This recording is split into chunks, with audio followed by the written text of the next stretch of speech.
காரைக்குடி அருகே கோவில் திருவிழாவை முன்னிட்டு மாபெரும் மாட்டு குதிரை வண்டி பந்தயம். சிவகங்கை மாவட்டம் காரைக்குடி அருகே உள்ள சாக்கோட்டை உய்யவந்தம்மன் கோவில் ஆணி திருவிழாவை முன்னிட்டு இரட்டை மாட்டு வண்டி எல்கை பந்தயம் மற்றும் குதிரை வண்டி பந்தயம் நடைபெற்றது.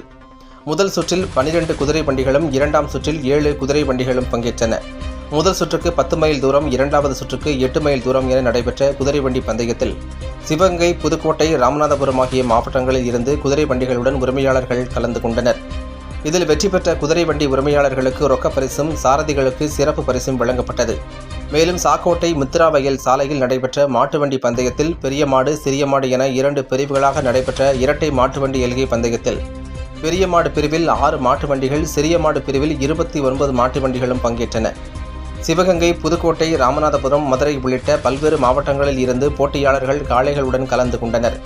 விடாமுயற்சியோடு போட்டி போட்டு எல்கையில் கொடி வாங்கி வெற்றி பெற்ற மாட்டு வண்டியின் உரிமையாளர்களுக்கும் சாரதிகளுக்கும் பரிசுகள் வழங்கப்பட்டது. நடைபெற்ற குதிரை வண்டி பந்தயம் மற்றும் இரட்டை மாட்டு வண்டி கழுவி பந்தயத்தை ஏராளமானோர் பார்வையாளர்கள் சாலையில் இருபுறமும் நின்று கைதட்டி உற்சாகப்படுத்தி கண்டுகளித்தனர்.